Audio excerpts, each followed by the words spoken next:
Chuck Pagano joins us, former head coach of the Indianapolis Colts, defensive coordinator for the Ravens, the Bears, and certainly known for that side of the football. Coach, good to see you, man. Thanks for the time. How are you? I'm doing great. Good to be with you guys. Big fan of your segments on McAfee. Were you apprehensive at first to go like all in with that segment, as you would behind the scenes of an NFL locker room? You know, if I thought I was going back into coaching and not fully prepared, I might have been. It's as uncensored as it gets. And, hey, I would never expect that from the vibe I would get from Coach Pagano on the Colts sideline. So I love it, by the way. Well, I appreciate it. It's a ton of fun. Pat's an amazing human being, and what he's built that program and that show into, Yeah. and he's such a good human, you know. And him throwing me this retirement lifeline, if you will, Yeah. it gives me a great football fix, and very, very grateful. He's been good to us as well. Yeah, he has. We have a chance to talk with Jeff Fisher a lot, and it's amazing to see how freeing it can be when you know you're probably not going to coach in the NFL again, the way you just mentioned, Coach. What is that feeling like where you now know I don't have to really be guarded at all when talking about the sport that I love? No, it's a little bit liberating. You stand behind that mic for, you know, I was fortunate enough to get 6 years in Indy, talking to the media, and you got to be so guarded and careful with your words and what comes off the tongue and things like that. So it's a lot of fun, but at the same time, I still got a ton of relationships, really good relationships around the league, and a bunch of people I care about. So I'm still not going to sit there and try to throw anybody in the bus and trash anybody and whatever. But it's really fun to be on that show and be able to maybe give the people a different, like to your point, a little bit different side of ourselves, like Fish and myself, whoever, that, man, I never knew this about Coach. So that part of it's really cool. This time of year, one of my favorite events to cover was the Combine, because the coaches and GMs are in a good mood for the most part, because they're not on the hot seat, right? Everybody's in it. It's a fresh season coming up, a new dawn. Everyone's optimistic in the league based on the cap for the most part. How many coaches, though, are really like, you know what? I'm here to preach it's all about the process. But we all know those guys are going to feel heat in November and December. How many guys are like, yeah, I trust the process versus we need to win now? Oh, they're all going to say that, right? We're all going to say, you know, we're going to stick with the process. But when you're on it, you know, when it got down to 16 in 2017, like I was sitting in that spot and very hopeful that Andrew was going to come back in 17, and that never came to fruition. So you know, but you're going to still be upbeat. You're still going to be positive. You're still going to, because you got to bring hope to the entire, you know, to your team, to your locker room, to those players, the guys that are taking the field. So that part of it is never going to change. These guys are the best in the world that are doing it today in that business. There's only 32 of them. They're great competitors.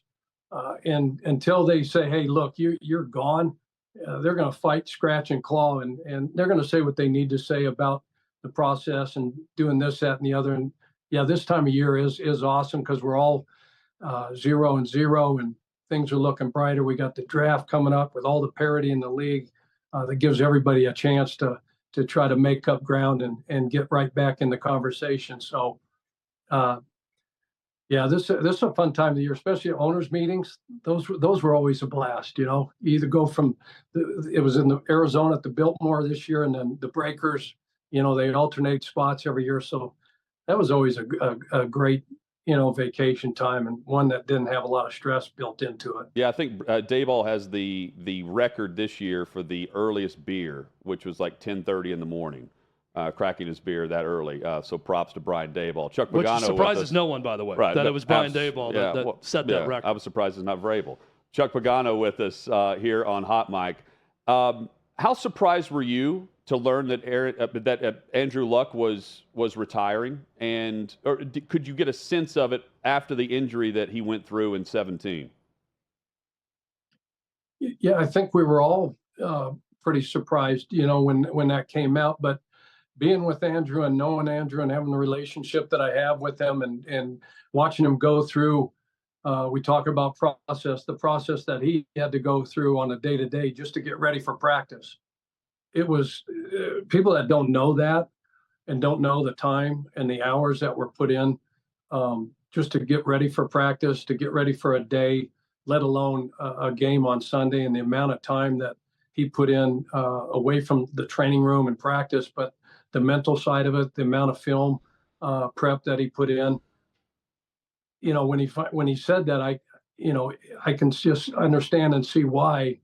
That was just such a daunting task, and it just became overwhelming for him, I'm sure, to do that, and having a wife and a family and all those kind of things, and looking down the road. And Andrew always told me that his dream job, once football was over, was that he wanted to coach high school football somewhere and teach history, and Lord knows he's on his way to doing that, probably out in the mountains of Colorado somewhere. But I think we were all a little bit surprised. But again, knowing what I know about Andrew and what he went through on the day-to-day to just get ready for a practice, it was unbelievable. What a special human being, what a special player.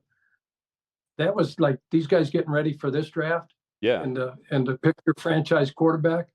I mean, the stars aligned perfect for me back in 2012, not only to get the opportunity to be the coach at Indy, but then to have Andrew, Luck sitting there waiting for us to pick. And that was a no-brainer. And there wasn't any of us that for one instant thought that he wasn't going to be who he was. Yeah, the Panthers moved up in this draft, but I'm not sure there's that guy in this draft. Surely they know who they're taking, even though they're acting like they're not. The league certainly prefers them do that. But is there a surefire guy among these four quarterbacks that everyone's talking about in the first round? Yeah, there's no exact science, as you guys know, to drafting anybody, especially your franchise quarterback. This group, there's certainly a lot of really, really good players, at the top of this draft, and at that position, Bryce Young and C.J. Stroud and Will Levis, the combine performance that, Richardson, the numbers that he put up, Hendon Hooker at Tennessee, what he did, and I know he's coming off a knee. Again, there is no exact science. You don't know what's going to happen. I mean, some guys that are, taken late first round, second round, the Brock Purdy's of the world, Yeah. Mr. Irrelevant, comes in, right system, right coach, right team, right winning formula, and you plug a guy in like Brock Purdy, who's obviously got the football IQ, the competitive drive, the intelligence, the toughness, the grit, all those kind of things, and he goes, undefeated basically as a starter, and then unfortunate what happened in that NFC Championship game. But I think there's some really, really good quarterbacks, coming out, and especially, those few guys that I talked to. It's a crapshoot. You got to stay healthy, number one, but all those guys certainly, look like they have the arm talent, the accuracy, the intelligence, the competitive drive, the leadership qualities. They all seem like, from what you hear and read, these great human beings, going to be great teammates, all those kind of things. They've won at the highest levels. So it'll be interesting. I'm certainly glad that I'm not having to make that decision. It did feel almost unfair at the time that when you took over with the Colts, you went from Peyton Manning with that franchise to the year that he was hurt now to get the number one pick, and then load up with Andrew Luck after that to have those two franchise guys back to back. But, Coach, you are a guy that when you watch your teams play and your defenses play, you took pride in stopping the opposing team's passing attack throughout your career. And we have a lot of coaches on this show, and I feel like most of them talk about it like it's sitting in the dentist chair when they're trying to prepare for some of these quarterbacks that you would prepare for on a regular basis, Peyton Manning being one of them throughout your career. You seem like you probably enjoyed it a little bit more, trying to find something that might work against these great quarterbacks. Is that true, and was there one quarterback that you particularly like preparing for because of the challenge it presented? Well, you talked about Peyton and what a nightmare that was, and Tom Brady. Those two were, probably, the top two. And then late in the last 2 years, Aaron Rodgers, being in Chicago and going up against him twice a year at Green Bay. Yeah, I mean, it sounded all, fun and all that kind of stuff, getting ready for, hey, we're going up. It's going to be a great challenge. But it was only fun when the game was over and you happened to get out of there with a W. But the rest of the time preparing and putting a game plan together, yeah, it was exciting. It was fun. It was a huge challenge. Those guys were all unbelievable. And just the metrics, the skill set, the arm talent, but the brains on those quarterbacks, the football IQ. You tried to do so many things just to not show your hand and give these guys tells as to, from a disguise standpoint of what you were doing and when you were going to pressure them, not given, what type of pressure it was going to be, what side it was going to come from. Was it linebacker? Was it secondary? Any of those things. And they always had the answers to all the tests way before. And we probably overthunk a lot of that stuff, but it was a ton of fun. But those three guys, they were a nightmare. And that's probably why, I retired in 2020. If I would have known Aaron was going to get out of the damn, NFC North, I might have stuck around for another year or two. But yeah, after the last couple whippings I got by Aaron, I said, okay, no mas. I've had enough of this. How difficult is it as a coach to know something's going to happen, but it won't happen? I'm talking about Rodgers in New York. Robert Saleh's got to be going crazy about this. John Harbaugh with Lamar Jackson is another example. Like, you don't know who your quarterback is, even though you know who you would like it to be, as the offseason and the draft is coming up and you'd like things to be set. Yeah, it's hard enough to win, guys, when you have one of those dudes in the National Football League. And then it's almost impossible to win when you don't. And so going into the offseason, going into, an upcoming draft with that uncertainty, that's a nightmare. Because when you have it's sometimes it's like you don't appreciate something enough sometimes until it's gone, right, or it's walking out the door. But I don't think that's the case.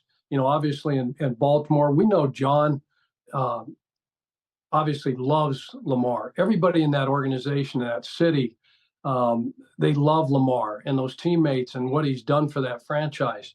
They all want to make that happen, and they want him back, and they want him as their quarterback. And it's an unfortunate set of circumstances, the business side of the National Football League, and all these things are going to come to pass at some point. And you just hope that, you find a way to get the thing figured out and get your guy, back in the fold. I know New York's gone all in. Robert Saleh's gone all in on this. And John will have, in Baltimore, a contingency plan. Coach Saleh and Joe D and New York, they'll have a contingency plan. But I know their fingers are crossed and they're putting all their eggs in one basket, so to speak, to make these things, these two things happen. But it doesn't make for easy, or it makes for more sleepless nights than not, knowing that this thing isn't a done deal at this point. Yeah, and tying in what you said about Brock Purdy, you're right about the fit. I mean, it was perfect with Shanahan there. Lamar Jackson would require, maybe even more so, the perfect fit for the offense that can be built around him. Baltimore went all in with him when they drafted him. They reshaped their offense for him. Is there a team that, and again, it's not just the player, it's salary cap space, picks you have to give up. I mean, it's got to be a perfect situation. I know the Colts are interested because they say they're interested. Is that a good spot? And if not, who makes sense for Lamar Jackson, if not Baltimore? I think the Colts are. I think mostly because, Shane Steichen coming in as the new head coach there, you just look back, to what he did in Philadelphia and what he did with Jalen Hurts and where he brought him, from scheme standpoint, a player standpoint, fundamentals. We all went into the year talking about Jalen Hurts. Hey, can he be a good thrower? We know he's a good athlete. He can run. He's got dual threat capabilities, all those kind of things. But can they turn and look at what Shane and Nick Sirianni and those guys did in Philadelphia with Jalen Hurts? So this looks like a match made in heaven. I mean, and you've got a guy that's a former unanimous MVP in Lamar Jackson. Going back to 2019, so it's not an unknown with a dual threat guy, say like a C.J. Stroud or Anthony Richardson. This guy has done it and done it at the highest of levels. So from a scheme standpoint, it looks like a perfect fit. They've got the running back and John Taylor, a couple wide receivers and Pittman and Pierce. They've got some good-looking tight ends on that roster. Jelani Woods. An offensive line that needs a couple pieces, but some really good players there, a really solid defense. So I know that fan base, I know that organization, I know that city, they would embrace this big time to have a guy. I know they've gone down the road and it hasn't worked out with the veteran, quarterbacks coming in and this, carousel they've been on, one and done, Rivers to Wentz to Matt Ryan. But this is a totally different. You're getting a 26-year-old former MVP.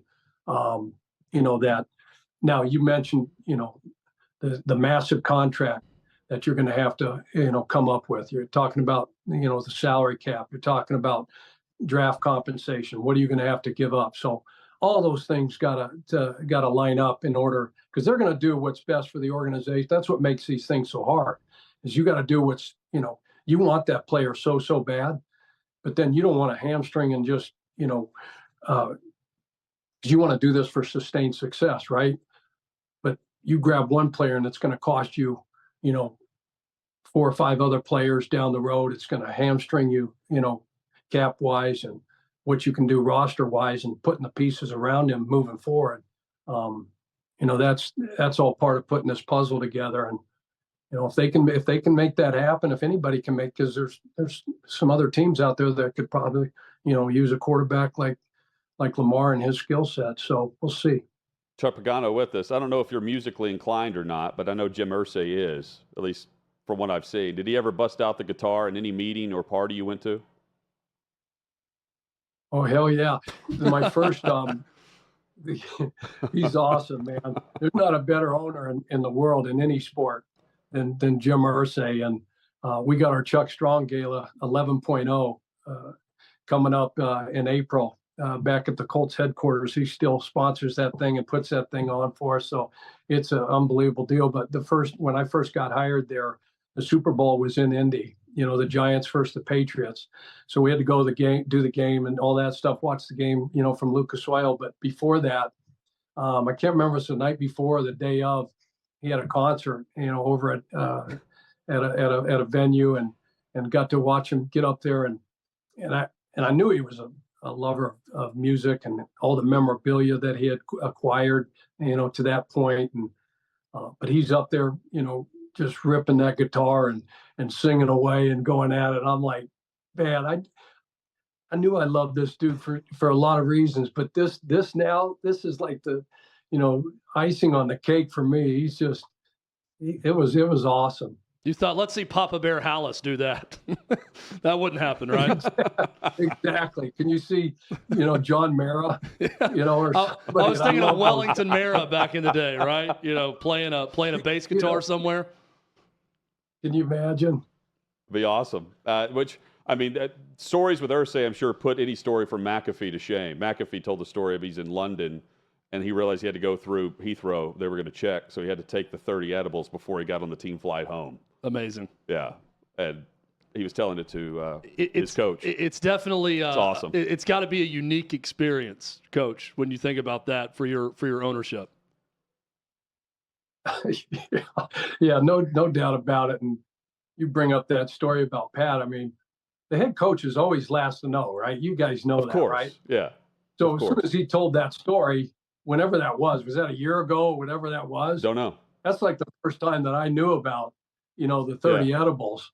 And to be honest with you, if I had access after that loss to the Jaguars, if I had access to 30 edibles, I probably would have ate them too, before that flight home. That's That a was long flight. Miserable flight. I mean, we got on the plane, maybe, Pat had the foresight, but there was no Wi-Fi on the way back. No, I mean, Of course not. everybody's pissed off from getting beat, losing the game.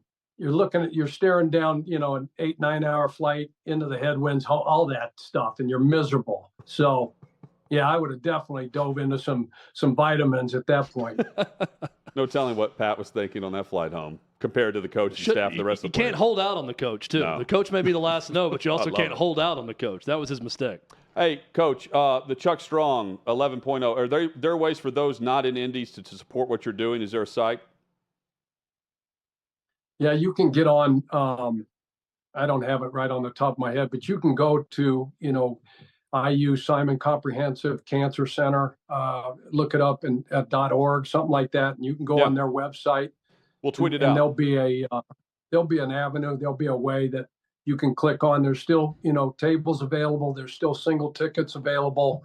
It's going to be unbelievable. We've got Ron Rivera, Riverboat Ron, coming in, sharing the stage, to talk about his cancer journey and go through Ray Lewis. We all know who Ray Lewis is. Ray's going to be there. Reggie Wayne's going to be there. A bunch of Robert Mathis, Adam Vinatieri, bunch of former athletes, some current, Colts guys. So it's going to be unbelievable. We've raised almost 12 million. With a little bit over 12 million to this point. So it's a great event.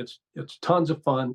It's super chill. It's jeans, tennis shoes, sneaks, jerseys, a lot of good food, a lot of good booze, And Irsay. a lot of laughs, and a bunch of just generous human beings in that area coming together to raise money for cancer research. Yeah, we were involved in a massive fundraiser for Leukemia and Lymphoma Society a couple years back. And the cure for cancer will come through the blood cancer research. I believe that based on the advancements made, the money you're doing is going a long way, as you well know, having survived it. Coach, thank you as always. Hopefully we can catch up soon. Thanks for having me, guys. Absolutely. A lot of fun. Thank you. Chuck Pagano there, former head coach of the Indianapolis Colts, great defensive coordinator, Ravens, Bears, others. And in need of edibles after that loss, too. That Pat McAfee And now held he out doesn't on. care because he's not going to coach again. That's He's right. retired.